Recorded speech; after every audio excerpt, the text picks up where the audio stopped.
a empezar a entender que el hombre es capaz de proponer en un escrito aquello que ni siquiera acepta sentir, porque la literatura ofrece hacia nosotros las palabras más incómodas y a la vez más valiosas de la vida del ser humano. Ante esto, vamos a ver, aquí vamos a empezar a compartir pantalla y es esta de acá. Listo. Pregunta, ¿se está visualizando la pantalla, muchachos? ¿Sí? ¿Se ve o no se ve? ¿Sí se ve? ¿Sí se ve? Bien, bien, bien. Bien, muchachos. Miren, una de las cuestiones que siempre voy a mencionar acerca de la literatura es que tiene que ver con esta fascinación que tiene el hombre por expresar su entorno. Pero resulta que muchas veces cuando nosotros lo vamos a hacer a partir, ¿sabe de qué? Primero, a partir de una época, porque la época hace que nos enmarquemos en formas de pensar, de creer, de sentir, de expresar, de hablar. Y es por eso es que el curso de literatura se divide en periodos.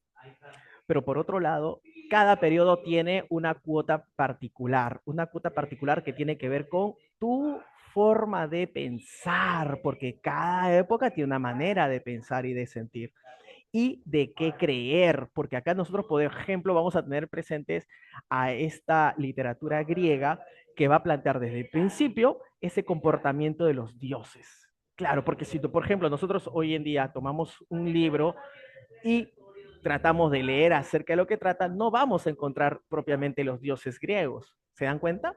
Entonces estos dioses van a formar parte de una manera de pensar la vida, una manera de entender la realidad. Por eso es que cuando yo hablo de literatura griega, estoy hablando de dioses. Piensa en eso, por favor, ¿sí? Literatura griega, dioses. Porque en este caso vamos a ver cómo esa relación entre estos dioses que tienen comportamientos intensos, apasionados, por otro lado también hasta un poco aniñados, diría yo, es que nos vamos a dar cuenta que estos dioses no es que sean tan perfectos, que digamos. ¿Por qué? Porque todo Dios, así como tiene un gran poder, también tiene una gran debilidad. A esa debilidad, ¿cómo se le llama? Se le llama amartía. Y la amartía tiene que ver con esta sensación que hace que por más poderoso que seas, hay algo por lo que perderás. Por ejemplo, no pensemos en Zeus, el padre de los dioses. Obviamente tú sabes que él tiene un defecto, es muy enamoradizo, pues. Y eso hace que a pesar de ser uno de los dioses más poderosos, termine sucumbiendo ante los deseos que él tiene, que incluso va más allá de las diosas. Exacto, tiene varias esposas, incluso seres humanos. Entonces acá es donde empieza a tallar este asunto de que encontramos a los semidioses, por ejemplo, ¿no? Porque va a ser esta unión entre un dios con un ser humano.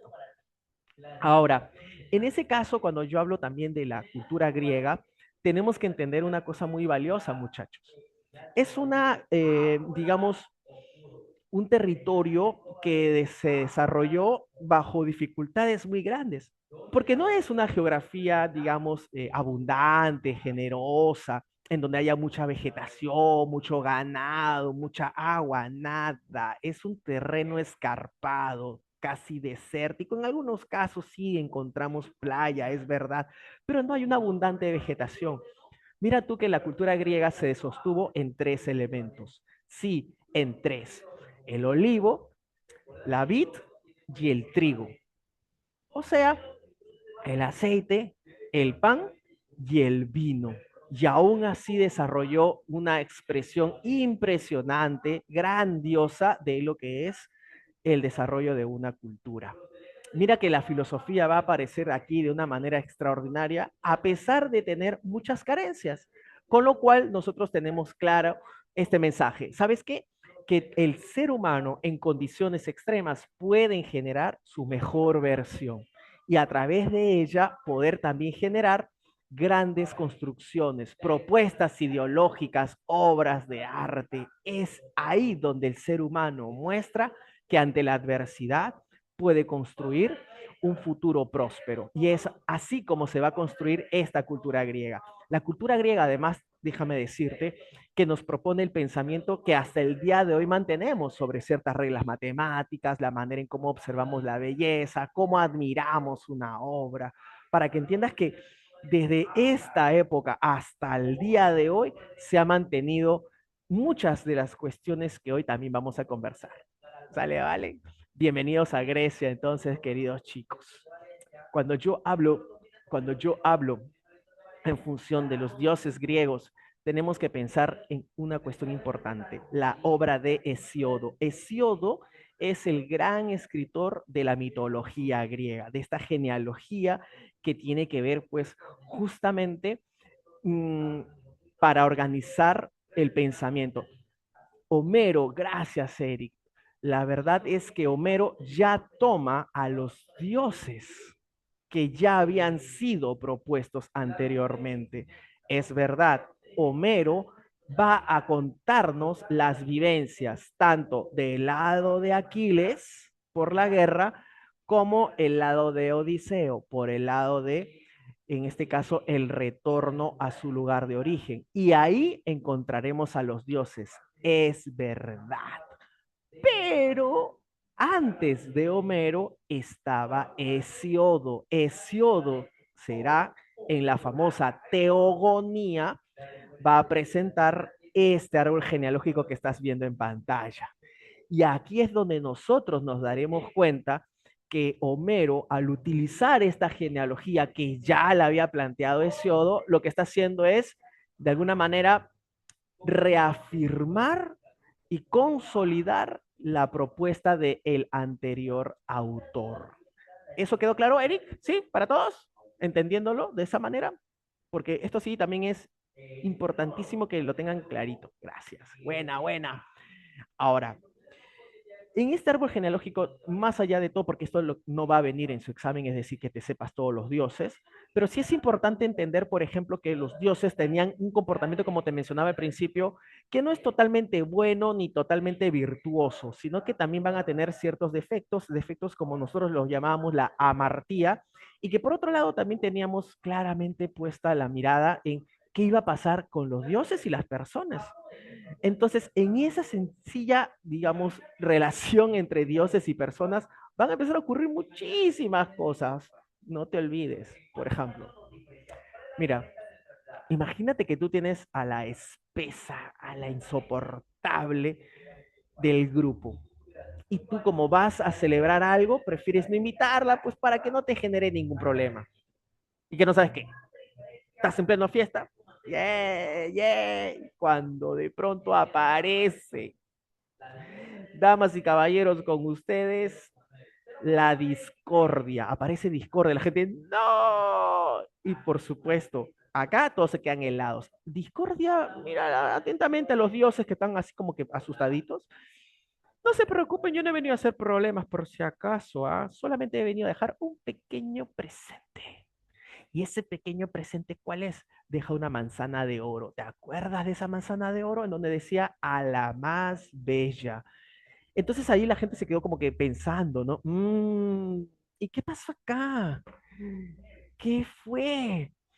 Entonces era, como tú muy bien sabes, que es la diosa de los recién nacidos, esposa de Zeus, dijo, muy bien, esa manzana es para mí.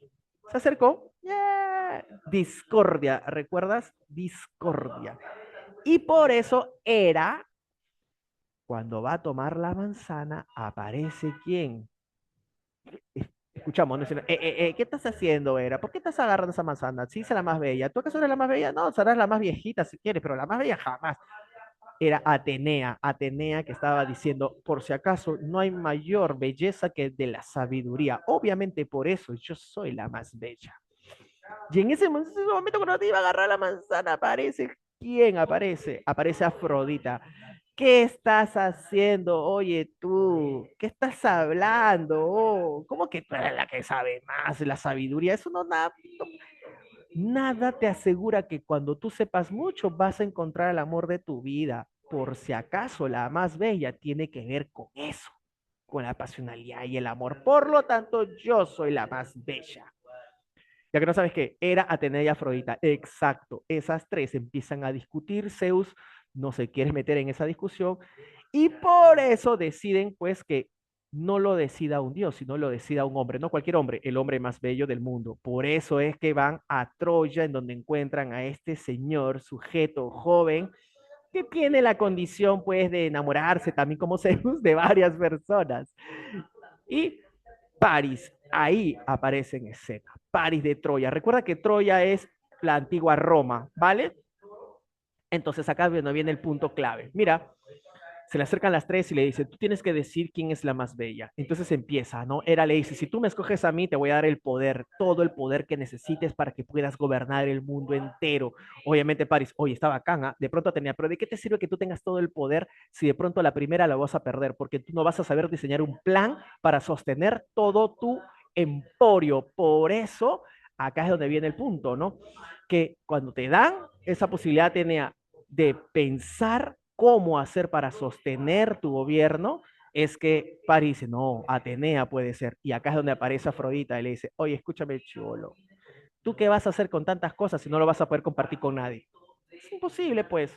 Es totalmente innecesario. Por eso lo que yo te propongo es que tú tengas a la mujer más hermosa del mundo y le da en el clavo de la debilidad a París. Por eso, muchachos, por eso es que París señala a Afrodita como la mujer más bella. ¿Tú crees que las otras diosas se van a quedar tranquilas? Ah, ya está todo muy bien, ah, ya te entendí, gracias, y se van? Obviamente no. Obviamente lo que va a pasar acá es que cuando ellas escuchen eso, se van a convertir en sus principales enemigas. Ahora, Paris, por supuesto que van a provocar la guerra. Pasa que él se queda con esa sensación. En paralelo, recordarás que Troya y, en todo caso, ¿no? Los troyanos y los aqueos, los griegos y los romanos están entrando en una disputa. Y Príamo, que es el papá de los, digamos, en este caso es el rey de los troyanos, padre de Héctor y Paris, es por eso que viene acá el punto, ¿no? Que los manda a ellos a negociar a los generales aqueos, a Menelao y con Agamenón. A ver, ¿qué pasó? ¿Qué pasó? ¿Qué pasó? A ver, cuéntame. Ah,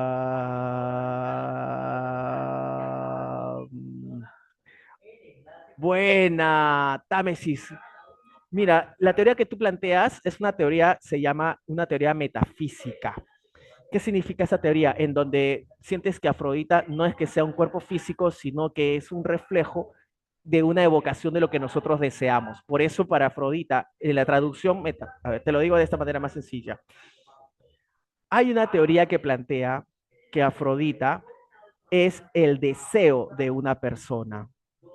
Entonces, por eso es que lo que tú sientes cuando estás bajo los efectos de Afrodita es que eres capaz de enamorar a quien tú quieras, que no es a quien tú quieras, es a la proyección que tú deseas. Por eso dice que cuando tú te enamoras, no te enamoras de la otra persona, sino te enamoras del proyecto que esa persona podría lograr contigo. Por eso Afrodita sí se plantea en el retorno de ese reflejo, ¿no? Así es, Franco, así es. Buena, eso es verdad. Y bueno, en este caso te planteo esto, ¿no? Van los hermanos, van a entrevistarse y tú, como tú ya sabes, están conversando allí y de pronto aparece en escena Helena de Troya y como aparece, evidentemente todos se quedan estupefactos mirándola y aquí es donde ella empieza también a sentir una sensación extraña. Recuerda, Afrodita está brindándole a ella ese encanto para que al observar a Paris sienta que está observando la verdadera belleza.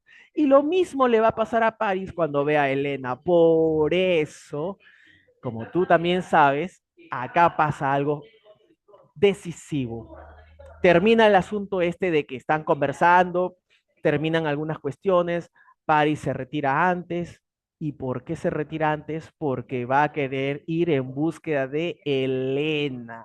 Obviamente la va a encontrar y después se la va a llevar. Cuando al día siguiente Héctor ya recoge todas las cosas que tenía que llevar y parten de nuevo para Troya, se dan cuenta que pues el hermano estaba encerrado en su camarote y acá es donde empieza la verdadera tragedia para los troyanos, porque resulta que se está llevando a la esposa de uno de los generales. Cuando desembarcan y Príamo se da cuenta que su hijo se ha traído un problemón, ya la cosa era insalvable. A lo lejos se escuchaba el olifante. El olifante, que era pues como que este cuernazo para que se escucha todo. Imagínate que tú estás mirando pues a la línea del horizonte de la playa, puntitos, puntitos, que eran todas las embarcaciones griegas que estaban viniendo con toda la ira para poder hacer justicia porque le habían raptado la esposa.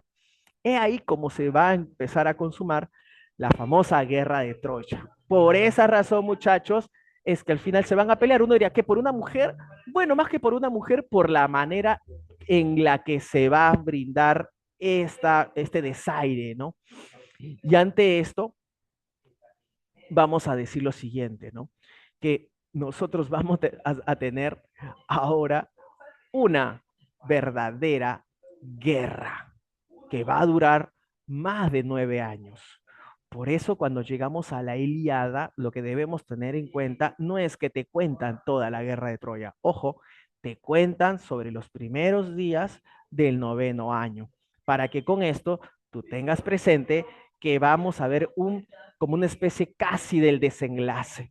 No te cuentan todo el final, sino el tramo preciso en el que de pronto las tiendas de los griegos, o sea, los aqueos, ya están asentadas en las playas troyanas y que, como tú muy bien sabes, Crises, que es el sacerdote troyano, va a ir a pedir, pues, evidentemente, la devolución de su hija.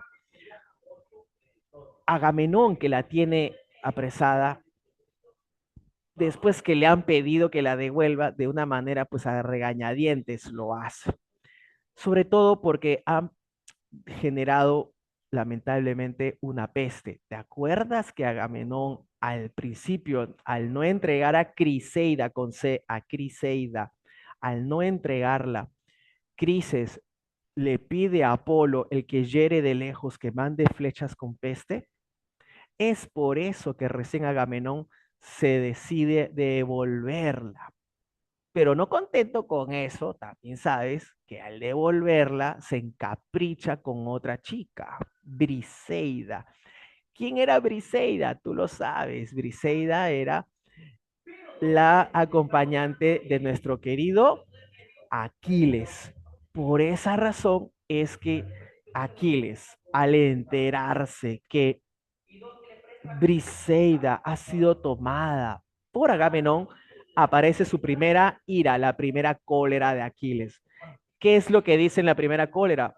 Yo me niego a pelear. Por eso, muchachos hermosos, ¿qué es lo que va a pasar? La tensión va a crecer.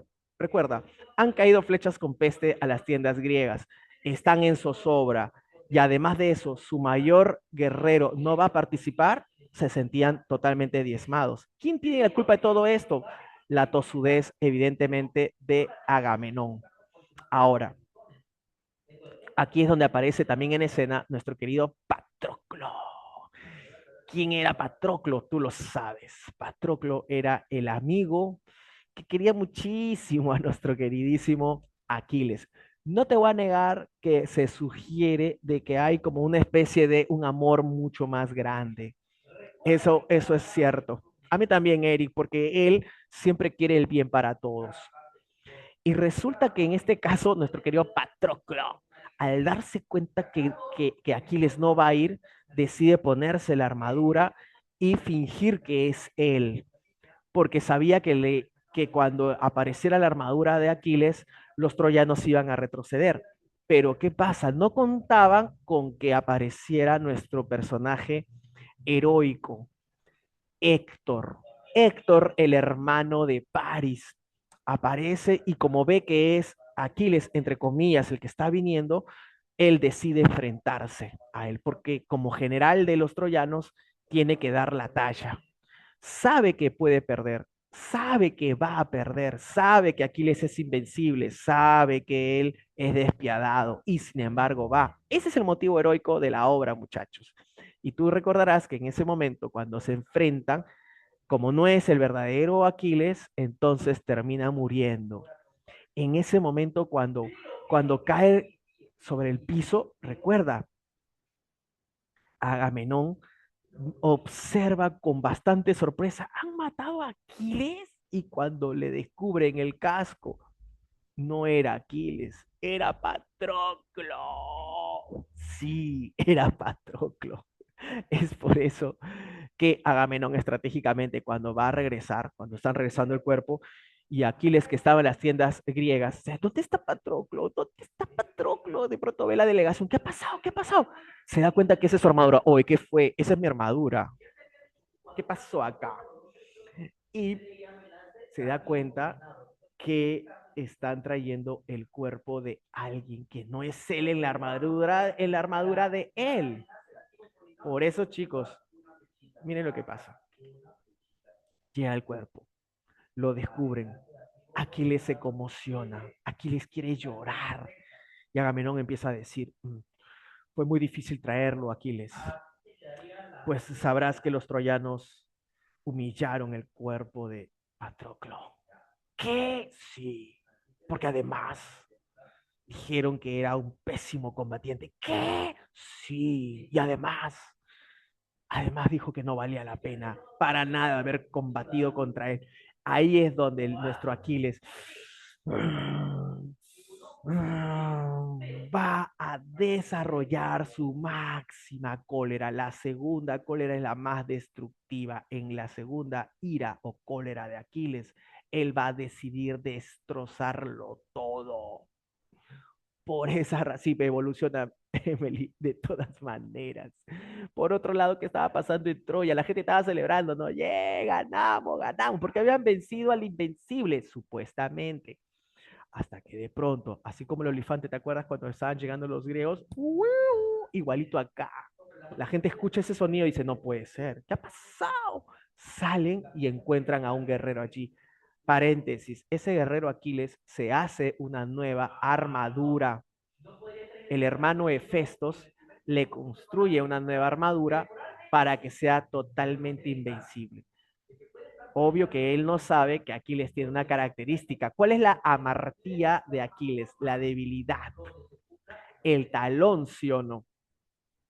Porque el talón es donde no es inmortal. Hay dos teorías, ¿verdad? Primera teoría, que la mamá Tetis, la diosa de los ríos, lo llevó al río de la inmortalidad. Y cuando lo sumergió justamente con los dos deditos en su talón, ¿no? Así, y todo fue inmortal, menos justamente la parte donde lo había agarrado.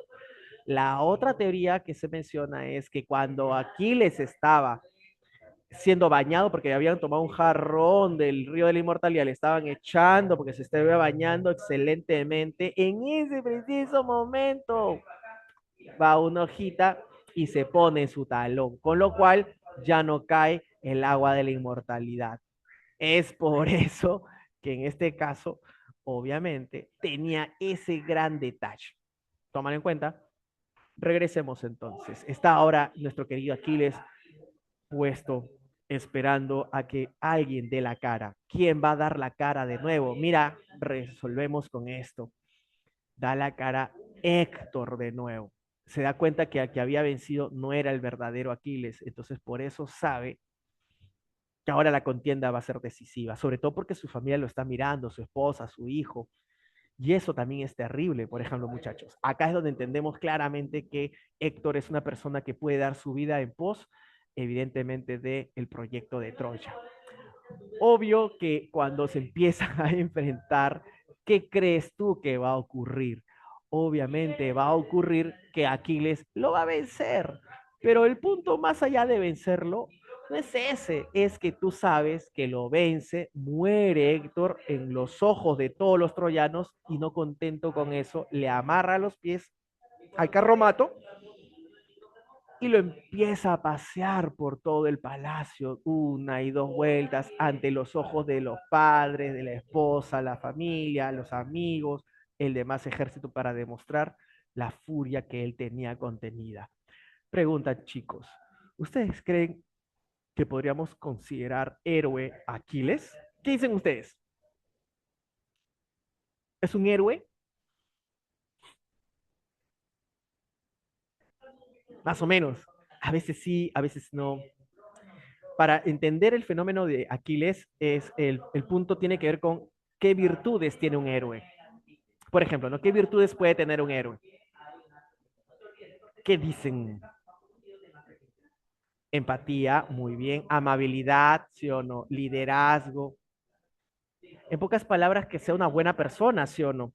Pero si tú te conduces con indignación, si tú te conduces con furia, eres impulsivo y además eres inclemente, va a ocurrir algo impresionante, queridos chicos. ¿Sabes lo que va a hacer? Lo que va a hacer es que no va a ser pues un héroe per se. Por eso acá viene el análisis hermoso para ti que te lo comparto. ¿Sabes cuál es? Pasa que por un lado tenemos a Héctor que da su vida por su patria y por otro lado tenemos a Aquiles que solamente busca imponer su fuerza. En la Iliada el héroe no es Aquiles, en la Iliada el héroe es Héctor. ¿Se entendió? Pero el protagonista es Aquiles. ¿Qué es lo que nos está diciendo la obra? Que no necesariamente el protagonista es el héroe. Interesante, ¿sí o no? Ahora, la obra no termina con el paseo, pues, en la carroza, en el carromato, de Héctor muerto alrededor del palacio. Lo que va a pasar aquí es que en el momento preciso en el que se lo llevan, Príamo, el padre de Aquiles, decide, decide ir a entrevistarse con él. Y al entrevistarse con Aquiles, le va a hablar de persona a persona que ha perdido un ser querido. Y le dice claramente que cuando uno pierde a alguien que ama, lo único que quiere es que descanse realmente. Y por eso aboga a la misericordia finalmente de Aquiles, que él al entender que Héctor, más allá de lo que fuese que había mentido a Agamenón, es que Héctor sí se merecía unos funerales como deberían ser. Por eso es que le regresa los restos de Héctor, o toma su brazo, su pierna, algo así. Y Príamo, al llevárselo, por fin puede rendirle, en este caso, los funerales. Entonces, ¿cómo termina la Ilíada con los funerales de Héctor? Ojo, la Ilíada no termina con el final de la guerra de Troya, sino termina con los funerales del héroe. ¿Se entendió eso, muchachos? ¿Sí? Ahora, esa es la Ilíada. Porque ahora tenemos por otro lado la Odisea. Mira, si la Ilíada tiene esa cuestión de la fuerza, el ímpetu, la guerra, tiene que ver para personas que entiendan o vayan a aprender sobre eso. Para el espartano, por ejemplo, es como una guía, ¿no? Entonces, por eso si te están entrenando para la guerra, lo último que te van a enseñar es compasión, pues mis queridos amigos, sino por el contrario, te están enseñando en este caso que no hay nada más importante que la victoria, así tengas que matar a quien sea. Esa era un poco la ideología del espartano. Pero tenemos ahora la otra obra, la Odisea. En la Odisea más bien vamos a encontrar la estrategia, el razonamiento, la astucia, porque lo que vamos a entender en la Odisea es que si en la Iliada la fuerza te trae la victoria, aquí en la Odisea el razonamiento te trae la victoria. ¿Se entendió? Por eso es que en este caso, cuando hablemos de la Odisea, no vamos a hablar del espartano, vamos a hablar del ateniense, del hombre de Atenas, el hombre filósofo, político, ciudadano, el hombre que de alguna forma raciocinia el bien común y la convivencia entre las personas. Por eso es que la Odisea se va a convertir en el documento de la razón. ¿Se entendió eso, chicos? Vamos entonces, vamos a la Odisea. A ver, eso está aquí, si no me equivoco. Para empezar, entendamos que Odisea tiene su protagonista que puede ser conocido desde dos maneras. Odiseo, que es lo griego, o Ulises, que es como se le conoció desde la forma romana. ¿Está bien? Entonces, si yo digo Odiseo o Ulises, me estoy refiriendo de la misma persona. ¿Está bien? Y lo voy a mencionar de esa forma porque en los exámenes de admisión a veces lo colocan como Odiseo y a veces lo colocan como Ulises. Y para que no tengas ninguna confusión, los vamos a manejar desde ambas maneras, ¿vale? Ya. Ahora, cuando yo hablo de Ulises o de Odiseo, estoy hablando de qué. Primero, recuerda que la obra de la Odisea empieza cuando ya acabó la guerra, ya terminó y la gente está regresando a sus casas, pues muchachos, están regresando todo, yeah, yeah, yeah, por fin. Pero ¿sabes qué? ¿Sabes qué? Ulises no va a hacer para nada ese retorno, porque en medio del pasaje que él está yendo se va a topar con una isla de cíclopes y en ese caso ahí conocerá al famoso Polifemo. ¿Quién es Polifemo? Es un cíclope hijo de Poseidón, que es el dios del mar. Acá es donde nuestro querido Ulises u Odiseo, ¿qué hace? Cuando es capturado por Polifemo, le pregunta su nombre. ¿Y tú cómo te llamas?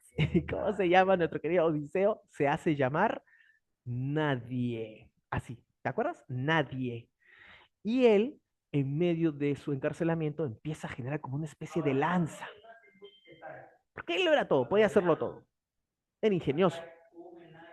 Y en una de esas que está con nuestro querido Polifemo, corre y clava esa lanza en el único ojo que tiene Polifemo y se lanza al mar y empieza a de nuevo tratar de salir de ese lugar. Polifemo grita, los hermanos regresan, lo ven y le dicen, ¿quién te ha hecho esto? ¿Y qué dice nuestro Polifemo? Nuestro Polifemo dice, nadie, nadie ha sido. ¿Tú te imaginas eso? La gente, ¿o nadie? ¿Cómo que nadie? O sea, tú mismo te lo has hecho, Cholo, ¿por qué? Ah? O sea, tranquilo, no te lastimes, mi hermano, ¿por qué? No, entiéndelo, yo no he sido, ha sido nadie. La gente, plop, brother, ¿es en serio? Él mismo se lo ha hecho. No, no he sido yo. Pero entonces, ¿quién? Nadie, pues, nadie. Genio, ¿sí o no? Mientras tanto, sí, pues a mi pobre Polifemo ya lo iban a mandar al psiquiatra ya, porque la verdad no se entendía. Y por esa razón es que cuando eh, Ulises sale de la isla de los cíclopes, Poseidón se entera de lo sucedido y por eso va a retrasar su regreso a Ítaca. En medio de ese regreso a Ítaca, evidentemente, lo que vamos a encontrar van a ser muchísimas, pero muchísimas aventuras. Una de ellas, que es, por si acaso todo esto que estás mirando en pantalla, querido chico, querida chica, se los voy a compartir Garamis para que también tengan ustedes, tan igual como el solucionario de las preguntitas, ¿sale, vale? Para que también pues le den la paciencia, el cariño debido. Bueno, en este caso, por ejemplo, yo me doy cuenta de algo. Me doy cuenta que la Odisea, por ejemplo, tiene un narrador omnisciente. ¿Qué significa eso? Que el narrador va a conocer todo lo que pasa alrededor, incluso con lo que está sintiendo o pensando el personaje. A eso se le llama narrador omnisciente. Ajá. Y está presente en todo, porque omni es todo, ¿sí? Así como omnipresente, omnisciente. Y el siente tiene que ver con el hecho de manejarlo todo. Exacto. Ahora, aquí vamos a plantear un héroe legendario que vendría a ser nuestro querido Odiseo. Y va a ser legendario por la manera en la que él va a tratar de sortear todas las dificultades. Acá hay una interpretación muy hermosa que los griegos nos buscan ofrecer, y es lo siguiente, ¿no? El objetivo de la Odisea no es que tú sepas que logró regresar a su casa, sino más bien él hace el paralelo con la muerte, tan igual como Ulises, el ser humano, así como él va a llegar a su isla, nosotros vamos a morir. El punto no es ese, el punto es qué hiciste en todo ese trayecto antes de llegar a tu casa o antes de perder la vida. En ese sentido, entonces, lo que nos busca también decir sobre la Odisea es que nosotros a veces nos quedamos con el resultado sin ver el trayecto. Pero lo que hace extraordinario el resultado es justamente qué hiciste para llegar a ello. Cuando tú ingreses y veas tu nombre en negrita y veas la palabra admitido, te darás cuenta que sentirás como unos segundos así en silencio y dirás, es verdad, lo logré, lo logré. Y ahí valorarás con todo el trayecto recorrido, porque esa ha sido tu odisea, pues mi querido amigo. ¿Qué tal? ¿Qué te parece? Hermoso, ¿cierto? Bueno, ¿qué cosa vamos a encontrar también en la Odisea? En la Odisea también vamos a encontrar conflictos, obviamente, en donde la persona se va a enfrentar a una naturaleza hostil, agresiva, que te quiere comer, que te quiere engañar, que te quiere capturar. Por eso es que el hombre, frente a esa adversidad, tiene que sacar su mayor inteligencia posible. Por eso es que se va a decir que la Odisea es la parte de la mente del ser humano, mientras que la Ilíada es la parte del músculo, la fuerza del ser humano. ¿De acuerdo? Entonces, ese enfrentarse a la naturaleza va a ser pues bastante interesante porque vamos a entender que la convivencia con la naturaleza no es que sea pacífica. Lo que pasa es que no nos debemos meter con ella y cuando lo hacemos vamos a sufrir unas graves consecuencias. O también, por ejemplo, el hombre frente a sí mismo, ¿no? En el capítulo en el que se da con las sirenas, tú bien sabes que él ya conoce lastimosamente este trayecto y por eso pide que lo amarren a un mástil como lo estás viendo aquí para que al escuchar el cántico, las sirenas, porque tú sabes que las sirenas cuando cantan te llaman, ¿no? Yeah, ven, ven, y tú, oh, no, no, y te lanzas, ¿no? ¡Tra! Por esa razón es que Ulises pide que lo amarren al mástil para que no se lance y él observa cómo su tripulación, casi toda, al lanzarse al mar, es devorada por las sirenas. Ujú. Eso también es real. Pero también vamos a tener otra cuestión muy interesante, el hombre versus la sociedad, que tiene que ver acá cuando Ulises va a regresar a Ítaca y se tiene que enfrentar a un modelo que él no puede permitir. Los pretendientes han hecho un desbarajuste total en Ítaca, totalmente motivados por la indignación, porque desde hace ya varios años nuestra queridísima Penélope los ha mandado a esperar y esperar y esperar y ellos están desesperados. Por eso es que aquí cuando Ulises va a llegar a Ítaca, va a tener que enfrentarse a esta sociedad que ha puesto las cosas de cabeza. Entonces, para resumir, digamos que en la Odisea vamos a encontrar tres principales conflictos con la naturaleza, que es agresiva, frente a sí mismo, porque es su debilidad y por eso prefiere combatir consigo mismo, y finalmente con la sociedad, que es con el sistema en el que se encuentra la población. Hasta aquí, queridos chicos, ¿qué tal? ¿Cómo la van viendo? ¿Se va entendiendo esto? ¿Cómo vamos?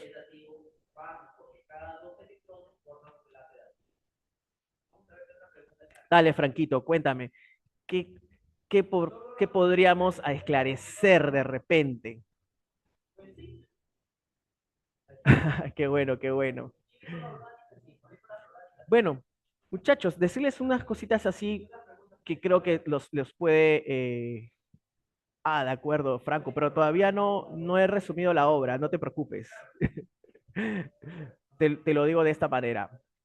El resumen de la Odisea es esta. Ulises trata de llegar a Ítaca y pasarán cerca de 17 años. En todas esas peripecias, Ulises va a perder a su tripulación, va a ser encarcelado, va a estar enamorado, hechizado por una tal Calipso, y después, finalmente, gracias al apoyo de otros dioses como Zeus, va a poder él de nuevo llegar a Ítaca. Cuando llega a Ítaca, aquí viene la cuestión. Acá me quiero centrar un ratito. Él llega, ¿cómo se va a enfrentar a todos los pretendientes? Ese es el punto, ¿sí o no? Si lo ven de inmediato, no tiene su tripulación completa, son poquitos. ¿Cómo crees tú que va a enfrentarse a todos esos pretendientes? Ahí viene el tema. Te lo cuento. No puedes olvidar la historia de Penélope. Vamos a hacer un paréntesis. Eso es lo que pasa con Ulises hasta llegar a Ítaca. ¿Sale, vale? Vayamos ahora por el otro lado, la otra historia. Penélope. Mira, Penélope es la esposa. Penélope es la que se queda. Penélope es la que espera fielmente. Por eso no se casó. Es más, le decía a los pretendientes que estaba haciendo su roponcito, pues, para su hijito Telémaco cuando era chiquititito, pues, y la gente decía, ya, está bien, tráele tejero, eh. Pero ¿qué pasaba? En la mañana tejía, y en la noche, ¿qué hacía? Destejía, pues, Penélope. De tal manera que al inicio del siguiente día, Penélope seguía tejiendo, hasta que ya llegó un momento, pues, en que la gente empezó a decir, oye, ya, pues, ya cánsate, pues, ¿no, Penélope? O sea, ya mucho, ya hasta estás tejiendo, ¿qué cosa? El poncho del Huascarán, que no te entiendo. A la cordillera le estás haciendo chalinas, no te entiendo. ¿Por qué estás tejiendo tanto? Por eso se enfurecen, por eso se vuelven como locos. Por eso es que Telémaco, al ver que ya los pretendientes estaban como que casi desesperados, porque ya había pasado mucho tiempo, es que él va a preguntarle a sus tíos, sobre todo a Néstor, ¿qué ha pasado? Y a Menelao. Por eso es que gracias a ellos es que se va a generar la comanda a los dioses para que vayan a buscar o liberen a nuestro querido Ulises. Así es como esas dos historias en paralelo se van a juntar cuando Ulises llega a Ítaca. Y cuando llega, no te olvides, él llega y Atenea le hace un disfraz, lo convierte en un anciano. Está todo viejito, el pobre Odiseo, que cuando va llegando, la gente lo va mirando como si fuera cualquier vagabundo, pero entre todos, a que no sabes que alguien sí lo reconoce. ¿Tú sabes quién lo reconoció? ¿Sabes? No, no, no, no. Ok, no os preocupéis, yo te digo. A que no sabes qué. Mira lo feeling, ¿ah?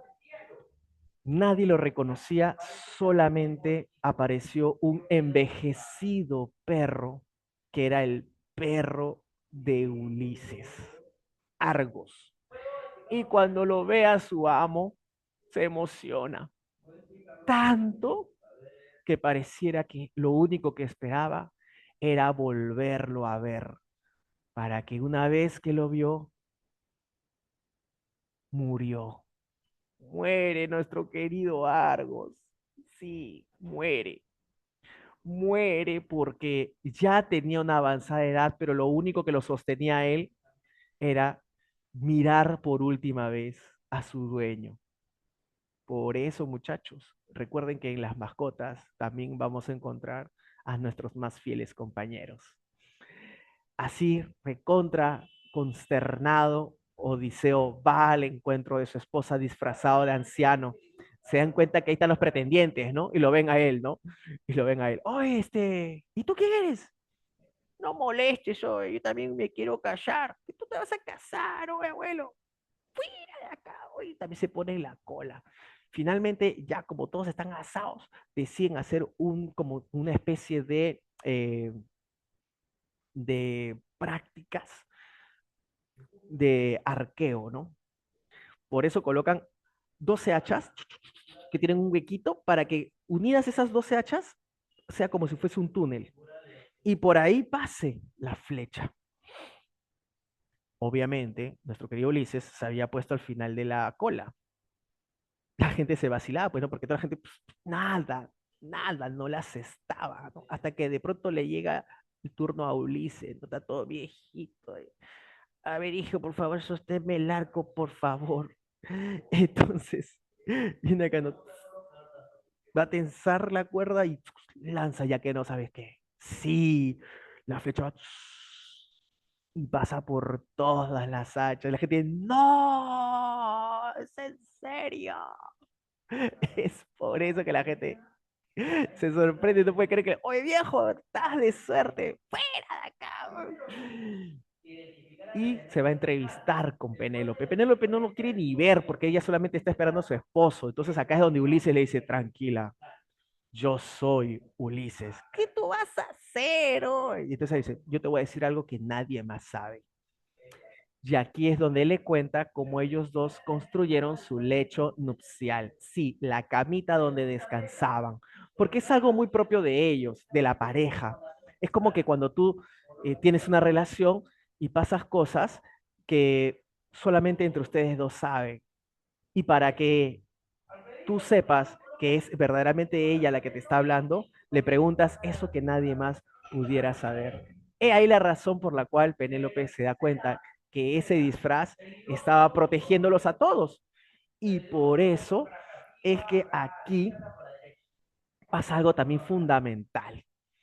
Y es que Ulises ya está convocando a las demás personas, ya se están pasando la voz que el rey de Ítaca está ahí y que necesita el apoyo de todos. Por eso que cuando él sale de nuevo, se saca el disfraz y la gente, no, los pretendientes van a querer volar de donde están, pero empieza la real batalla y no, yeah, yeah, yeah. ¿Qué hace Ulises? Los expulsa y con eso trae de nuevo la armonía a su hogar. ¿Cómo termina la Odisea? La Odisea termina con la restitución de él como rey y además la colocación en su familia que por tantos años lo había esperado. Así termina la Odisea. ¿Te diste cuenta que en ninguna de las dos obras termina con el final de la guerra de Troya? Esa es una trampa típica de examen de admisión. ¿Está bien? ¿En dónde se cuenta el final de la guerra de Troya? Se cuenta, muchachos, en un pasaje en la Odisea en la que cuando Ulises visita la isla de los Feacios y se encuentra con Alcinoo, Alcinoo también le pide a como una especie de rapsoda poeta que cante el final de la guerra. Y así es como nos enteramos. ¿Cómo se llama ese personaje? Alguna vez vino en examen de admisión. Se llama Demódoco. Demódoco es quien va a contar el final de la guerra de Troya. Ahí es donde nos enteraremos, por ejemplo, del caballito de Troya. Ahí nos enteraremos que finalmente Paris logra asestarle con una flecha a Aquiles, con lo cual Aquiles pierde la vida, lo cual no se nos hace muy interesante entender que Paris finalmente venga la muerte de su hermano, cuando siempre Héctor lo había defendido a él. Ironías de la vida, por ejemplo. Interesante, ¿verdad? Pero eso se da a manera de una historia paralela. ¿Está bien? Ah, ya, me están preguntando de nuevo por la trampita de los exámenes de admisión. La trampita de los exámenes de admisión es que te colocan que el final, por ejemplo, ¿no? El final de la Ilíada o el final de la Odisea termina con el final de la guerra de Troya. Es una típica trampa. ¿Por qué? Porque en ninguna de las dos se cuenta ese final eh, cuando termina la historia, sino se va a contar el final de la guerra de Troya, como te decía, a través de este rapsoda llamado Demódoco. ¿Está bien? Va por allí. Listo, muchachos. ¿Qué Es un tal? ¿Qué les rapsoda. pareció? Es un rapsoda. Muy bien. ¿Hasta acá todo bien? ¿Sí? Es un Estamos rapsoda. avanzando. Iliada Odisea, he tratado de ser así resumido para que también tengamos un tiempito. Un rapsoda, Franquito, gracias por tu pregunta. Un rapsoda es un poeta. También se le conocía como bardo. Bardo y Rapsoda son poetas que tenían la costumbre de ir de un lugar a otro cantando las hazañas de personas valerosas. Por eso es que Demódoco, al ser un rapsoda, va a contar la final de la guerra de Troya. ¿Sí?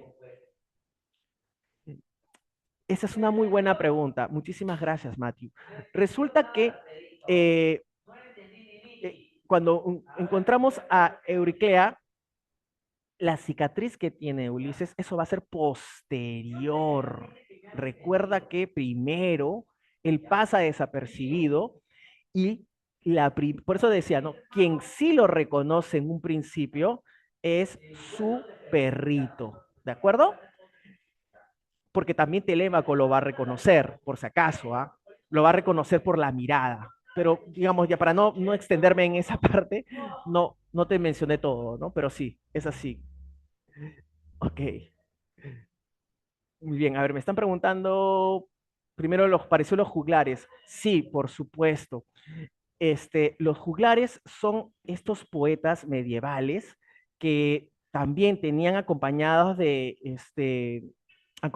un instrumento musical, el laúd se llamaba, que era como una guitarrita en donde empezaban a cantar también las hazañas valerosas de héroes, o en este caso caballeros, ¿no? Porque nosotros tendríamos que tener bien presente lo siguiente, ¿no? Que es que la literatura finalmente se hacía conocida principalmente por la difusión de estos poetas que convocaban a la gente. Por ejemplo, en el caso de la Ilíada de la Odisea, se formaba para que las personas que escucharan las historias se sintieran identificadas con ello y ante eso también nos generaran que participaran en los ejércitos. Entonces era una manera de convocar a la gente, ¿no? Entonces por eso es que existían estos rapsodas y en este caso en la Edad Media los juglares, porque los juglares, por ejemplo, al contarte las historias del Cid o de Roldán o de los Nibelungos, la gente se emocionaba y decía, yo también quiero ser como él. Y gracias a eso también se unían a la guerra. ¿Se entendió? Entonces esa era un poco la razón por la cual los juglares también van a tomar un protagonismo en el desarrollo de la literatura. Mira que en este caso la literatura no solamente era para entretener, sino también para convocar gente que vaya a morir en batalla. Muy bien. A ver qué más me han preguntado. Ya, ¿en dónde estaba la cicatriz? Ya, la cicatriz que Ulises va a tener va a ser en el muslo, que se la hizo contra un jabalí, para tenerlo presente. ¿Sale? Sí, era como un método de propaganda.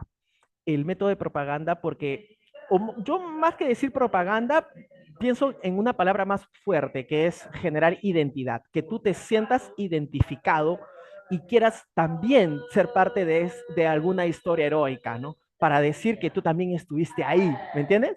Ahí está el punto clave de este asunto, ¿no? Ahora, cuando nosotros empezamos a entender que la literatura tiene ese vuelo, ya va mucho más allá de lo que es una simple anécdota, sino que acá también cumple un rol social. ¿Sale, vale? Sigamos entonces. Todo esto de acá, obviamente, muchachos, lo van a tener, todos los viajes, las aventuras, por dónde se fue, cuáles fueron los personajes principales, hacia dónde nosotros llevamos esta genial aventura. Ahora, a ver. Ok, me están preguntando lo siguiente. Eh, si no se cuenta el final de la guerra en Liliana ni en la Odisea, ¿en dónde se cuenta?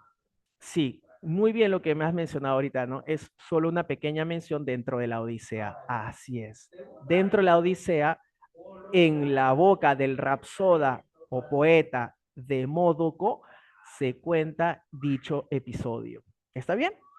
No es una cosa trascendente, porque lo importante de estas dos obras no es que cómo termina la guerra, es cómo resaltan los personajes en pleno conflicto. El conflicto de Aquiles ganándolo todo y en este caso el conflicto de Odiseo regresando y restituyendo el orden en Ítaca, su ciudad. ¿Está bien? Excelente. Ahora, vayamos a nuestro siguiente tema, queridos amigos. Hablando de la guerra, hablando de la muerte, hablando de la devastación, de la tristeza, de la desesperación, hablando de esos elementos. Terminado el día, después de la batalla, alrededor de una fogata, se juntaban los soldados, que obviamente le rendían culto al dios Dionisio, que era en verdad tomar vino, ¿verdad? Porque Dionisio era el dios del vino, ¿verdad? O dios Baco, ¿te acuerdas? He aquí la razón por la cual cuando estos soldados se colocaban alrededor de esa fogata bebiendo, obviamente empezaban a contar sus historias dolorosas a partir justamente de la pérdida de los seres queridos. Como por ejemplo cuando se planteaba la pregunta, ¿tuvo pasión? Ese tuvo pasión nos hace entender obviamente que van a narrar la historia de dicha persona. Por eso es que en este caso nosotros vamos a encontrar con historias dolorosas de pérdida. Así es como se empieza a gestar la tragedia. A ver, me están poniendo acá algo que, a ver, ¿se imagina si las bombas nucleares hubieran existido en la antigua Grecia, Roma, antiguo Egipto? Eso hubiera sido catastrófico. Por supuesto, te cuento algo, Franco. En la cultura islámica, por ejemplo, ¿qué es lo que hace una bomba atómica? Una bomba atómica lo que hace es destruir todo lo que está vivo, porque eso es lo que genera la radiación al momento de liberar la energía nuclear, ¿verdad? Pero ¿qué significa destruir todo? En términos filosóficos, significa destrozar la identidad y la cultura de un espacio. Y evidentemente a todos los seres que estén alrededor. Desde una manera metafórica, también en, a propósito del Medio Oriente, lo que a ellos tenían por costumbre hacer era que cuando se enfrentaban en una batalla, el que ganaba tenía la costumbre de incendiar o destrozar los dioses o todas las construcciones hechas por el gobernante vencido para borrarlo del mapa, como si hubiera lanzado una bomba atómica a ese periodo de la historia. Así que te digo, sí, podríamos haber tenido a una especie de bomba atómica en la antigüedad porque se destrozó, por ejemplo, la biblioteca de Babilonia. Ustedes deben de saber que esa biblioteca de Babilonia hoy en día, si estuviese completa, hubiéramos nosotros en estos momentos ya vivido en el espacio, porque se dice que la humanidad retrocedió cerca de 2000 años tras perder esos textos de investigaciones, de postulados matemáticos, astrofísicos, químicos, biológicos, etcétera.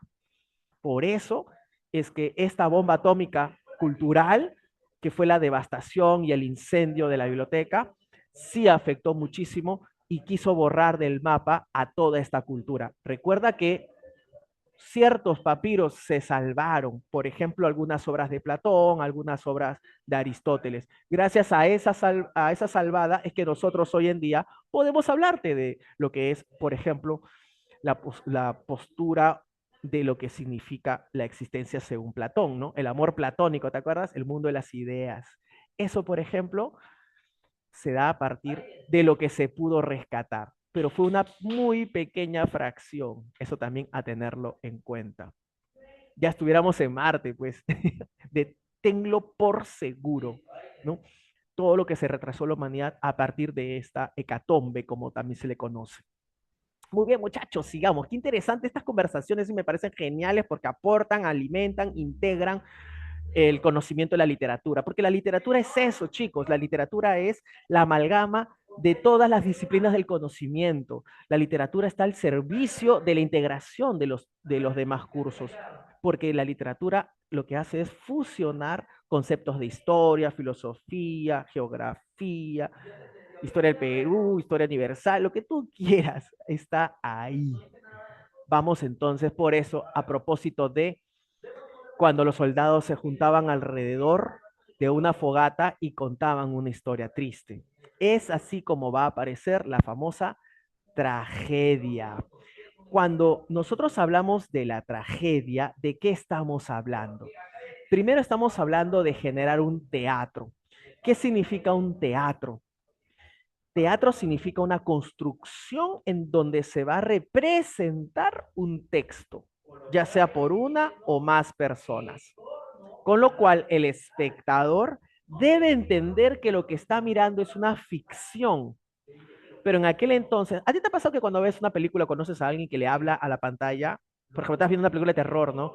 Y de pronto una persona le habla a la pantalla y dice, no, voltea, voltea, te va a matar, te va a matar. ¿Conoces gente así? Yo conozco bastante. La gente le habla a la pantalla. Tú te imaginas, mira, y ahora en pleno siglo XXI, ¿ah?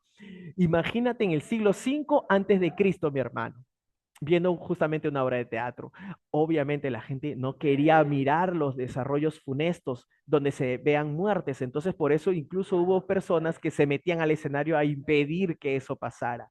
Por eso es que el gran gestor de la tragedia griega, el, el primigenio de la tragedia griega es Tespis, y por eso Tespis lo que va a involucrar va a ser una vestimenta especial para que se distancie de lo que es la realidad vista por los pobladores. Por eso es que van a usar la famosa máscara. Y aquí es donde va a aparecer la famosa historia de la tragedia. Cuando yo digo tragedia, ¿a qué me estoy refiriendo? Me estoy refiriendo a tragos y oda. Tragedia es tragos más oda. Tragos, ¿qué significa en griego? Significa canto de los machos cabríos. ¿Cómo es eso, profesor? Recuerda que por tradición los soldados abrían a los machos cabríos, les sacaban la piel y se lo colocaban como una especie de segunda piel para representar aquello que de todas maneras le generaba una profunda tristeza. Y la oda justamente tenía que ver a este asunto del canto, ¿no? Todo esto emparentado con el culto al dios Dionisio. Siempre ten presente eso porque en algunos momentos también se ha preguntado sobre lo que te acabo de mencionar.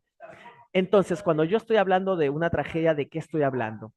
Recuérdalo, principalmente estoy hablando de una tragedia porque estoy hablando de un final infeliz, un final triste. La tragedia está hecha para sufrir, para entender que la vida muchas veces puede ser bastante dura. Y acá viene otra cuestión que también me parece genial, que aparte de ser terrible, también te puede decir es maravillosa. Profesor, ¿cómo puede ser maravillosa? Porque te puede decir que el ser humano es un ser capaz de entender que a pesar de tener todas las posibilidades para perder o morir, igual lo intenta. Porque es eso lo que va a ocurrir acá también. Porque el destino trágico, si bien es cierto, va a ser ineludible, inevitable, eso no quiere decir que se va a dar por rendido el ser humano, sino por el contrario, esa lucha contra la muerte, contra el destino fatal, va a ser lo heroico justamente, o la gran ironía de la vida. Mientras más te quieras alejar de tu destino trágico, más rápido podrías estar llegando a este. Te cuento un cuentito chiquitito nomás para que lo tengas así como de manera resumida. Es un cuento de origen árabe y se llama El jardinero de Ispahan. Cuenta la historia que una vez estaba durmiendo un jeque y sintió que después de levantarse merecía caminar por el jardín. Ante esto se le apareció totalmente desesperado el jardinero y le pidió, le suplicó que lo dejara ir, porque le dijo que en medio de su profundo sueño se encontró con la muerte y por eso él, como tiene familia, quiere irse del lugar donde lo va a encontrar. Digamos que después de tanta súplica, este jeque se compadece y le permite que se vaya. Es más, le da sus caballos más rápidos para que se vaya a un lugar lejano, ya que no sabes qué. Llegada casi la tarde-noche, el jeque toma una siesta y de pronto al pie de su cama se encuentra con la muerte. Él, a diferencia del jardinero, está totalmente calmado y le pregunta, ¿por qué has asustado a mi jardinero? ¿Y qué le responde la muerte? Pues fue un hecho que ni siquiera yo sabía que iba a pasar. Se apareció de improviso, porque en verdad la muerte de él no está acá, sino en un lugar muy lejano, allá en Ispahan, donde tranquilamente hoy tendré que volverlo a visitar. Y así termina la historia. ¿Te imaginas eso? O sea, ese jardinero, si se hubiera quedado, no se hubiera muerto, pero como utilizó el mecanismo más rápido para huir, lastimosamente lo que generó fue su propia muerte. Y eso es lo que va a pasar con las historias que encontremos aquí, queridos muchachos. En ese sentido, entonces, yo digo lo siguiente. A ver, en este caso, ya está.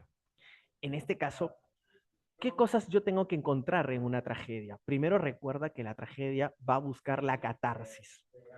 ¿Por qué la catarsis? Porque la catarsis se le conoce como una purificación del alma. ¿Qué significa purificar el alma? Es que tú seas capaz de tener una sensación de mucha tristeza, pero también de disfrute. ¿Cómo es que yo puedo disfrutar si estoy sufriendo, profesor? Qué raro es eso. Lo que pasa es que de pronto estás mirando una película que te da mucha pena, pero también quieres seguir viéndola porque te parece que es atrapante, cautivadora y que tú quieres conocer más. Ahí está el disfrute. Entonces intervienen en ti como sentimientos encontrados. Esos sentimientos encontrados va a permitir que tú reflexiones sobre lo que tú sientes, sobre lo que está pasando, sobre la vida, y ahí estás haciendo tu catarsis. Gracias a un cúmulo de emociones, empezar a reflexionar sobre aquello que ¿Nos está pasando o nos puede pasar? ¿Se entendió eso, muchachos, con la catarsis? ¿Sí? Ok. Si tienen alguna duda, por favor, acá con toda confianza. Ahora, otro punto clave también sobre esta tragedia es que vamos a tener al famoso el trío de estrellas, ¿no? Esquilo, que es el padre de la tragedia griega, Sófocles, que es el máximo representante de la tragedia griega, y Eurípides, más conocido como el más trágico de los trágicos. Mira, si Esquilo en la Orestiada hace que Orestes, el protagonista, tenga que matar a su propia madre, ¿pueden creer eso? Tiene que matar a su propia madre en la Orestiada. En Edipo Rey vamos a tener algo peor, porque vamos a encontrar aquí que el personaje va a matar a su padre y además se va a casar con su madre. Chicos, yo no te quiero decir por qué a Eurípides le dicen el más trágico los trágicos. Porque si ya a este punto tú dices, oye, pero si ya están matando al papá, se están casando con la mamá, oye, ¿hay algo peor que eso? Sí, hay algo Conseguir cuatro peor, hijos. que es justamente el asesinato de los propios hijos tras sentir que ha sido engañada. Y ahí está la famosa obra de Eurípides, Medea, en donde tras sentir que ha sido abandonada por Jasón, y este que era un matrimonio en el que tenía dos hijos, pues lo que va a hacer Medea es asesinarlos y llamar a, en este caso, Jasón para que observe el producto de su traición. Fuerte. Pero vayamos al máximo de todos los trágicos, al más alto representante, mejor dicho, al mejor de todos, que es Sófocles, también conocido como la abeja ática. ¿Qué significa la abeja ática? La abeja ática significa a partir de que ellos, primero porque pertenece al periodo ático, y nosotros vamos a tener en cuenta que él va a ser como una especie de una sorpresa, porque Esquilo ganaba todos los concursos de tragedia con esta obra, Orestiada, ¿no? En donde el personaje principal asesina a su propia madre. Entonces acá lo que va a hacer Sófocles es, primero va a contarte la historia de una manera diferente, porque va a saltar en el tiempo. Por ejemplo, Edipo Rey no empieza con el nacimiento de Edipo, empieza con una peste que va a hacer que uno vaya al oráculo para preguntar qué se tiene que hacer para salvar a la población de dicha peste. Aquí, por ejemplo, es donde nos vamos a dar cuenta de algo. Primer detalle. Te digo, primer detalle. Debemos recordar que tenemos este asunto, el asunto de la familia. La familia verdadera y la familia, digamos, digamos, no sé cómo llamarla, prestada podría ser. Te la cuento de esta manera. Mira, por ejemplo, te digo así. En este caso, Layo, que es el verdadero padre, que es el rey de Tebas, recibe el oráculo diciendo que él va a ser asesinado por su hijo y va a ser y se va a convertir en el esposo de su esposa, o sea, el hijo va a matar al padre y se va a casar con la madre, ¿te das cuenta? Por esa misma razón, Layo se asusta y dice, eso no lo puedo permitir, y cuando nace Edipo, pide a uno de sus soldados que lo bote a un barranco. En el trayecto ese soldado se apiada del bebito, añá, añá, y en vez de botarlo, lo amarra de cabeza frente a un árbol. Por eso Edipo significa el de los pies inflados. En ese preciso momento aparece otro personaje en escena que se llama Pólibo. Pólibo era el rey de Corinto y que él estaba muy preocupado porque su esposa no le daba un hijo. He ahí la razón que cuando escucha el llanto del niño siente que es un regalo de los dioses, lo desamarra y lo lleva a Corinto a criarlo como si fuera su propio hijo. Así es como Mérope y Pólibo, que son los reyes de Corinto, asumen la crianza de Edipo. Con el transcurrir de los años le toca a Edipo ahora ir al oráculo, y el oráculo que le dice, papito, cuídate porque sabes que vas a matar a tu padre y te vas a casar con tu mamá. Totalmente asustado, ¿qué va a hacer Edipo? como el jardinero de Spahn, Edipo va a irse de su casa, sin saber que irse de allí lo va a acercar más a su destino trágico, porque en el trayecto en el que se está dirigiendo hacia Tebas, se cruza con una persona que lo enfurece y se enfrentan. Al enfrentarse, Edipo lo vence y lo mata. Sigue su camino y se encuentra con Tebas, que está en medio de una plaga, y además hay una esfinge que está asustando a toda la población. Edipo, que es un gran curioso y además descifrador de enigmas, le dice, a ver, cuéntame, ¿de qué va tu enigma? Y acá es donde la esfinge le dice, ¿cómo se llama el animal que amanece con cuatro patas, en la tarde tiene dos y en la noche tiene tres? Cuatro patas, dos patas, tres. Ah, el hombre, porque cuando es bebito gatea, cuando ya es grande solamente con sus dos piernas y cuando es viejito está con su bastón. Ah, ya. Allá, prestada, justamente, perdóname. Prestada, ¿por qué? Porque no fueron sus verdaderos padres. ¿Ya te diste cuenta? Mérope y Pólibo lo criaron como si fuera su hijo, pero en realidad no lo eran. No lo adoptaron propiamente porque no fueron a una oficina, sino se lo encontraron y callaron el secreto de que él no era el verdadero hijo. ¿Está bien? Ahora, resulta esto, mira. Edipo descifra el enigma y les finge, no puede ser, y retira la plaga. Por eso la gente en Tebas empieza a aplaudir, lo aclama Edipo, Edipo. Y por eso se convierte en rey de Tebas. Como en ese reinado había una reina que estaba sola, por eso le dicen, Edipo, ya es obviamente un hecho que tú tienes que casarte con esta reina. ¿Y quién era esa reina? Esa reina era su madre, Yocasta.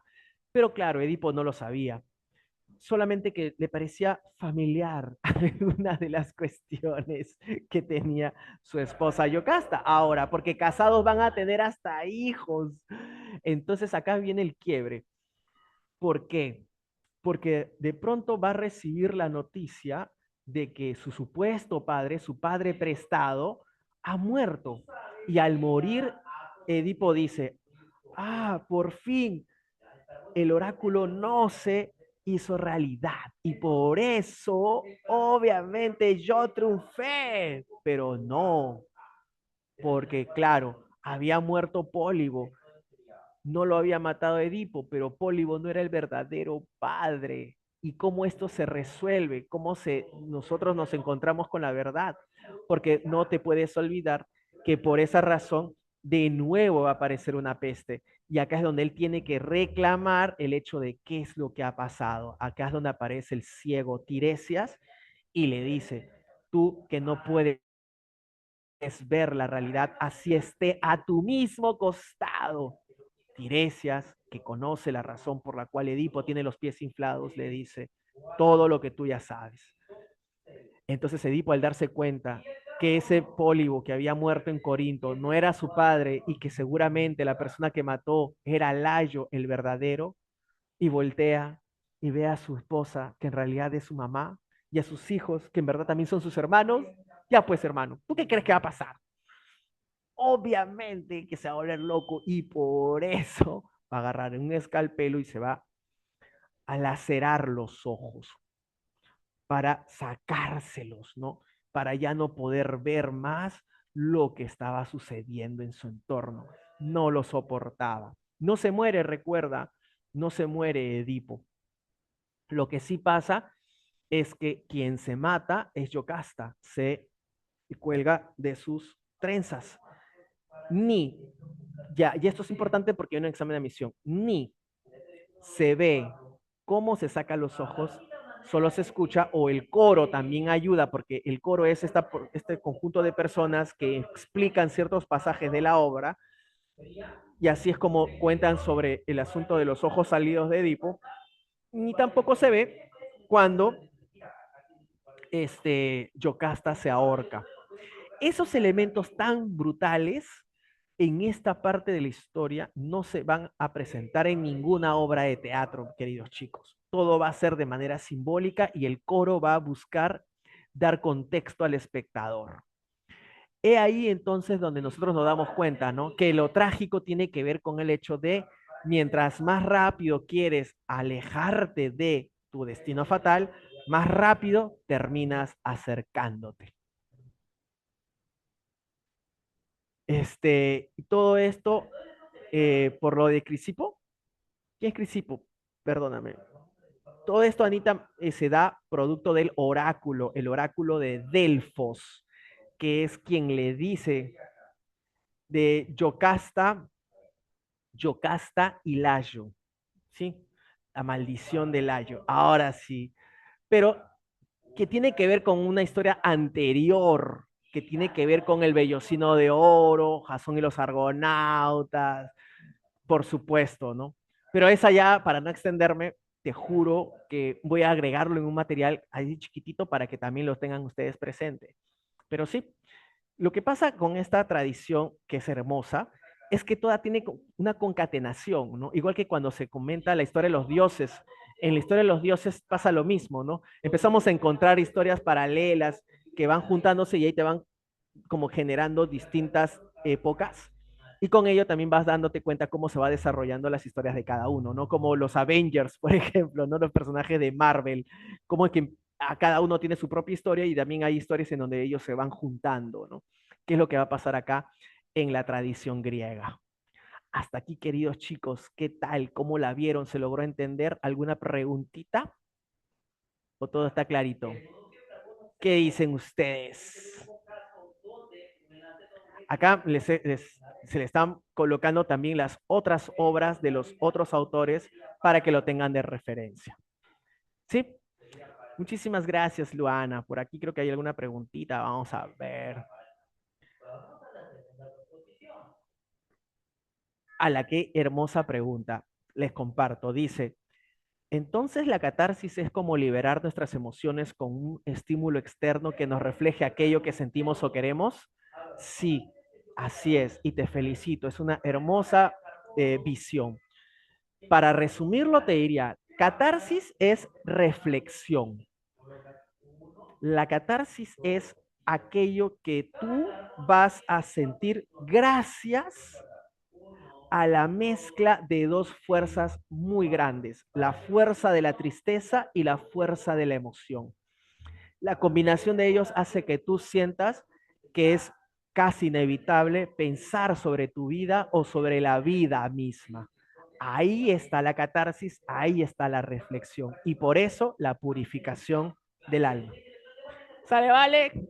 Muy bien, queridos chicos. Vamos ahora a las preguntitas. A ver, en este caso, eh, ¿me confirman que se puede ver las preguntitas, chicos? Sí, sí, sí. Vamos con todo, vamos con todo, vamos con todo. A ver, acá dice, con respecto a los rasgos de la Ilíada, marca la alternativa correcta. A ver, vamos a ver, acá vamos a poner, acá no era, sino, aquí estaba. Ya. Decía, con respecto a los rasgos de la Ilíada, marca la alternativa correcta. A ver, la cólera de Aquiles es el tema secundario. Puede ser. Uno de los temas es la recuperación del honor. Ya, también puede ser. Pertenece al género épico, especie de tragedia. Ya, tragedia, mira, ya no. ¿Cierto? Ya no. Cuidado con las trampitas, ¿ah? Está compuesto por 24 rapsodias, no, 24 cantos. Versos alejandrinos, no, hexámetros. La figura literaria que está acá es el epíteto. Sí, podría ser, pero digamos, no es lo más importante de la obra, ¿no? Ya, entonces, pero dice la cólera de Aquiles. Mm, aunque mira, dice destaca, ¿no? Ya, ya me di cuenta de la trampita. Mira, la cólera de Aquiles es el tema secundario, no, es el tema principal. Ten cuidado. Tema principal, la cólera de Aquiles. Uno de los temas es la recuperación del honor. Y tú dices, entre recuperación del honor y el epíteto, ¿qué era el epíteto? El epíteto es la característica propia del personaje, ¿no? Aquiles el de los pies ligeros, por ejemplo. Y entonces acá es donde yo digo, evaluando muchachos, yo digo que la recuperación del honor significaría que vamos a recuperar el cuerpo, los restos de Héctor, pero no necesariamente, ¿no? Porque recuperan los restos, pero no recuperan el honor. Ahí estaba la trampa. Así que más bien vamos a quedarnos con enanito, ¿está bien? Sí, porque al decir que destaca, sí, no es lo más importante, pero sí destaca, ¿no? ¿Por qué? Porque está constantemente propuesto a lo largo de toda la obra. ¿Sale? Por eso, mejor clave, enanito. Acá lo que más me importa es haberte mostrado la típica trampa del examen, ¿no? Por eso tener presente cuál es el tema principal. Por ejemplo, el tema principal de la Ilíada es la cólera de Aquiles y el tema principal de la Odisea es el regreso de Ulises a Ítaca. Ese es el tema principal para tenerlo presente. Dice en la número 2, personajes. A ver, griegos, Menelao, Agamenón, Aquiles. Sí, Héctor ya no. Este no puede ser. Troyanos, Paris, sí, Héctor, sí, Príamo, sí, Eneas y Sarpedón, por supuesto. A ver acá, Patroclo no podría ser. Ah, no, perdóname.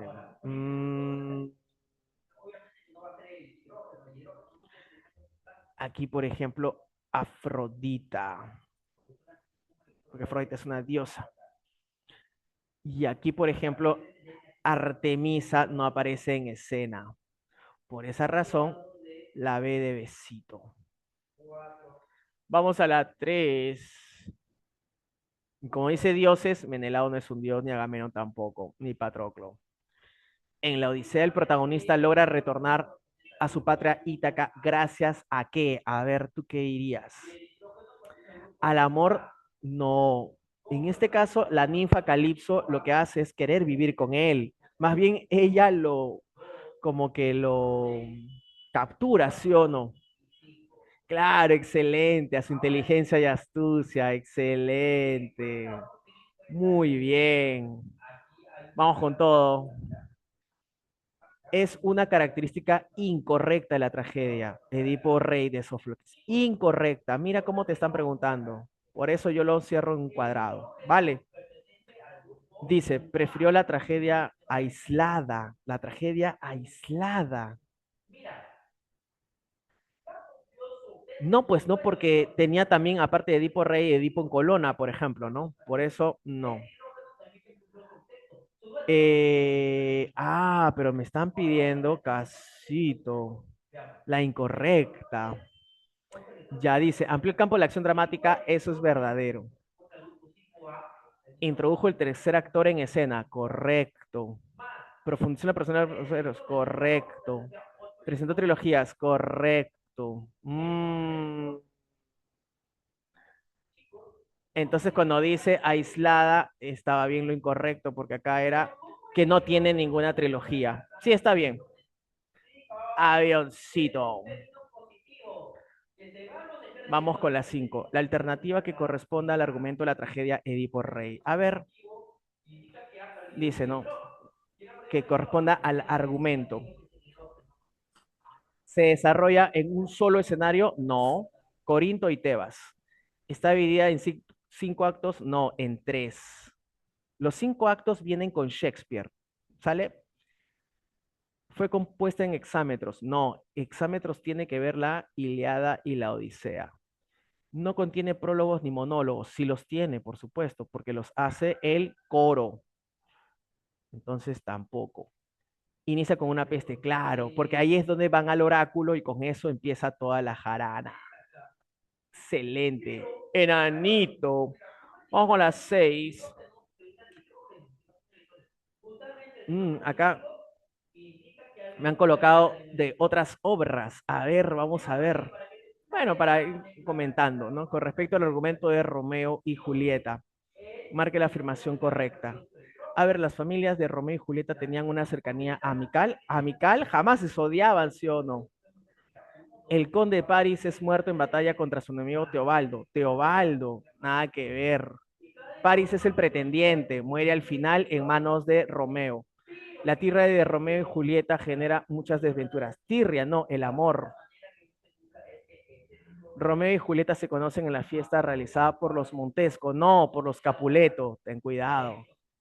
Julieta ve una pócima para aparentar su muerte. Excelente, muchachos. Así es.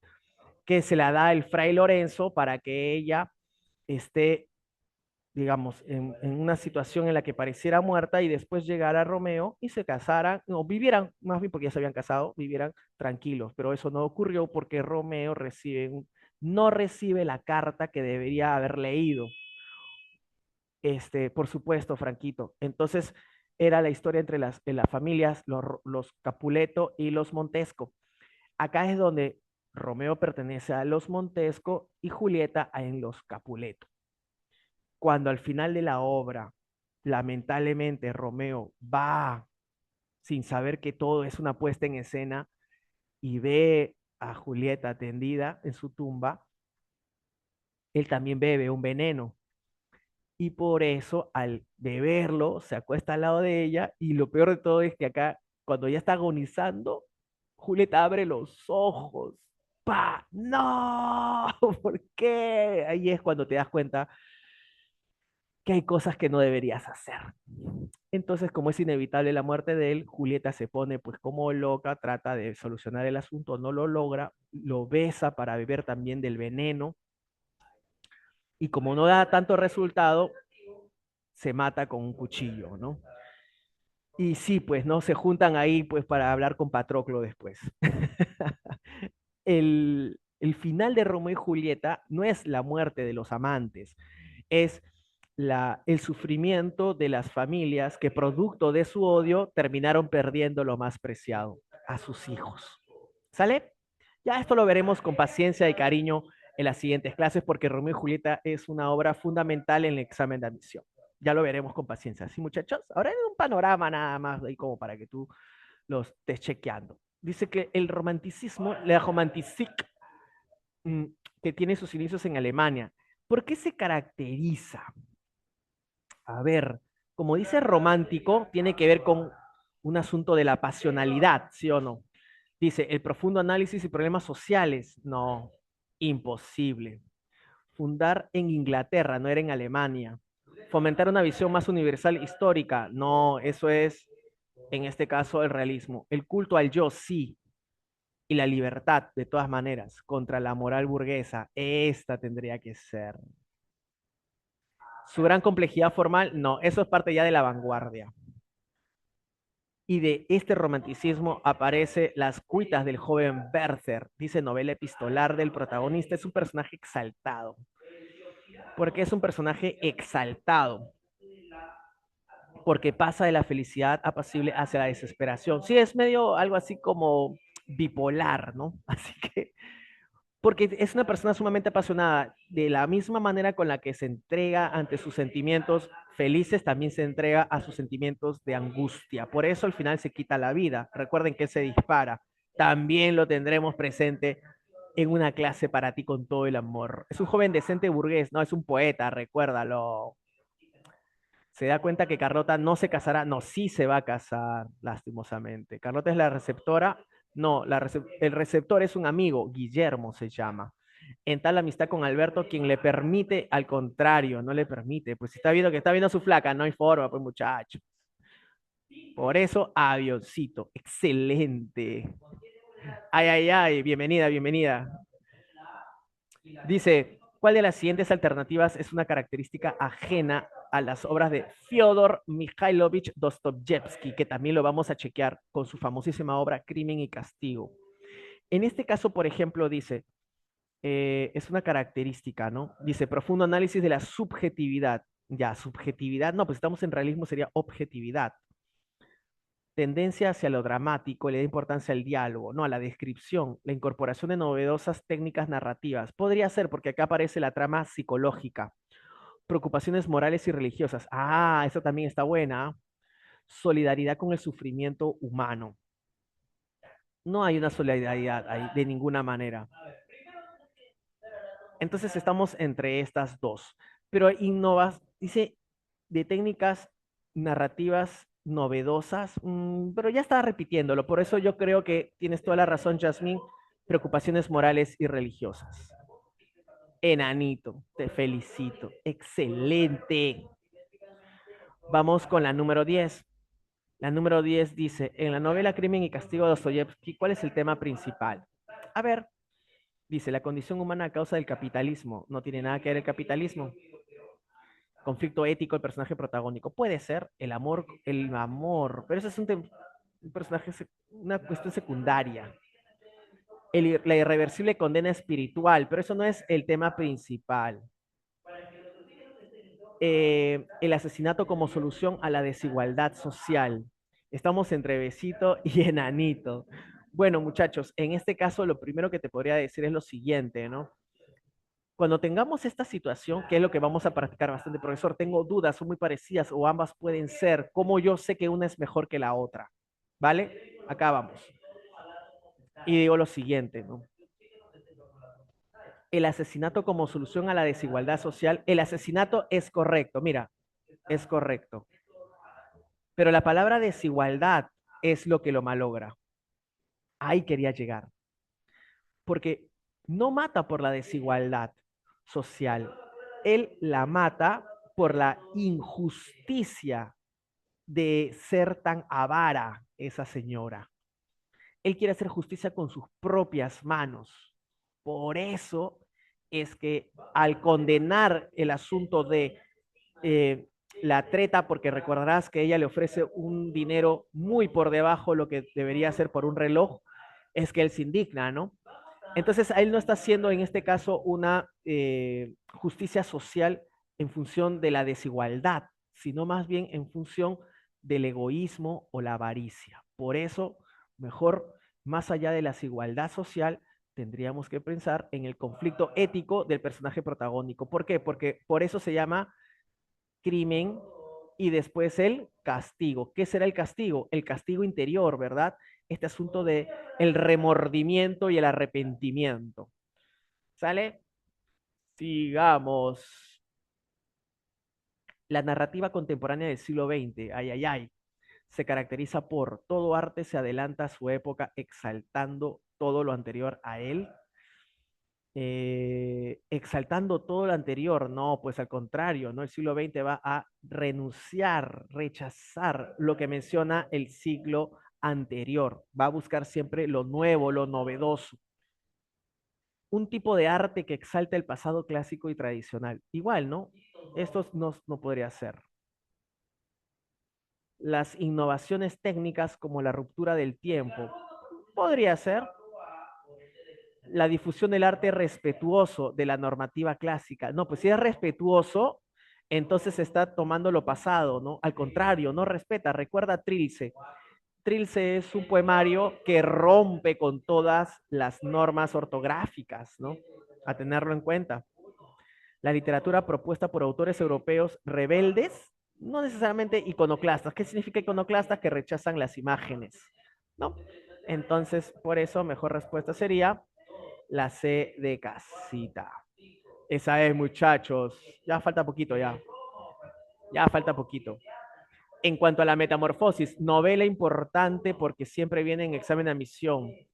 Dice, ¿no? Marca la alternativa correcta sobre la siguiente afirmación. ¿Qué dice la afirmación?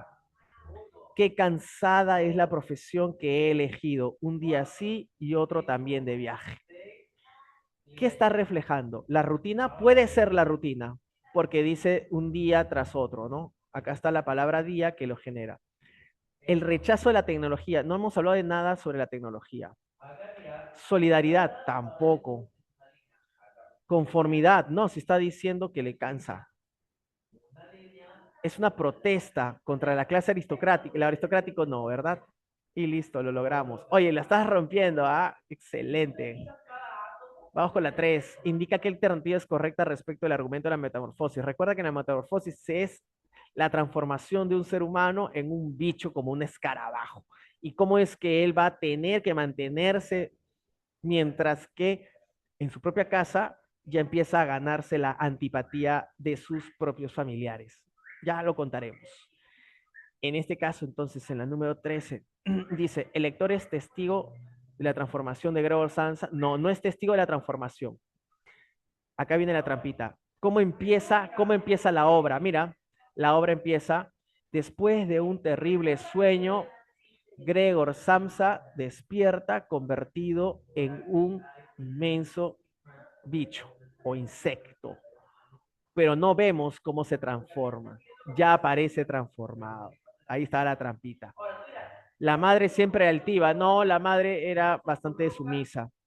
Dice, el padre, un excepcional pianista.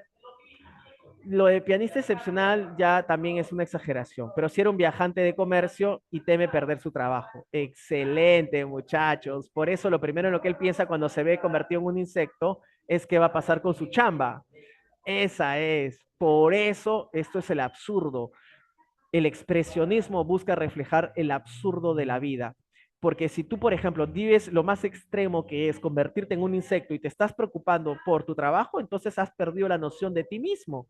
Ahí está la filosofía de Kafka. Exactamente. Muy bien. Vamos con la 14. Exacto. Lo único que le importa es trabajar. ¿Pero por qué? Por miedo, por presión, por monotonía, pero no por convicción, porque la apasiona, porque es feliz. Ese también es el punto clave. ¿Sale? Vamos con la 14. Era el que sostenía su hogar. Claro que sí, María Fernanda. Y por eso nos llama la atención cómo estas personas van a tratar a quien les ha brindado hogar y comida. Vamos entonces ahora con la 14, con relación a la Ilíada. ¿Qué dice la secuencia correcta entonces? Vamos a ver en este caso, ¿no? Al comenzar la obra, Aquiles discute con el rey Agamenón. Puede ser. La retirada de Aquiles genera terribles pérdidas a los griegos. Sí, eso sí es totalmente cierto. Héctor, héroe máximo de los teucros, da muerte a Patroclo. Entonces tú dices teucros, pero no era troyanos. Uh-huh. Ya recesó. Ya, termino rapidito entonces. Te mando las claves, ¿está bien? A ver, aquí dice, ¿no? Aquiles retorna a la guerra para vengarse contra Héctor. Por supuesto. La obra concluye con los funerales de Héctor. Verdaderazo. A ver, ¿cuáles tienen dos verdaderas? Pero acá hay una falsa, ¿no? Entonces, por esa razón, sería así y sería así. Listo. Por eso la C de casita. Y para cerrar, a ver, es una comedia, dice comedia, falso, no es dedo. El tema es el amor a la familia, al amor a la familia, tampoco, no es verdadera. Y con eso ya salió todo, mira. Sí, exactamente, porque termina con los funerales de Héctor.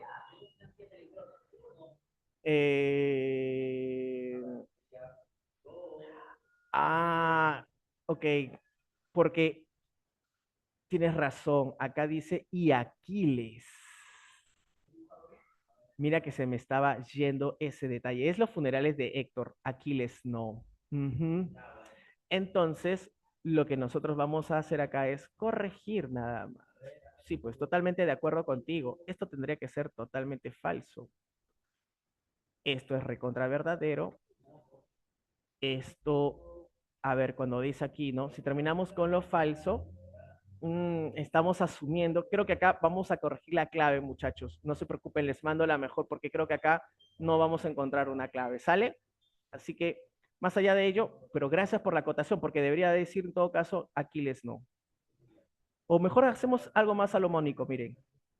Borramos Aquiles, aquí, y con eso creo que más bien sale todo. No dice Aquiles, y con eso marcaríamos en ese sentido, como te decía, ¿no? Esto es verdadero, sin Aquiles, esto es verdadero. Sí, literalmente lo borramos.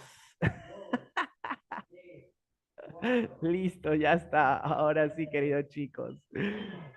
Ha sido un profundo honor compartir con ustedes. Espero que le haya pasado excelente. Este material solucionario se los voy a enviar, por supuesto, y por otro lado también las PPTs para que lo tengan y lo repasen con paciencia. ¿Sale?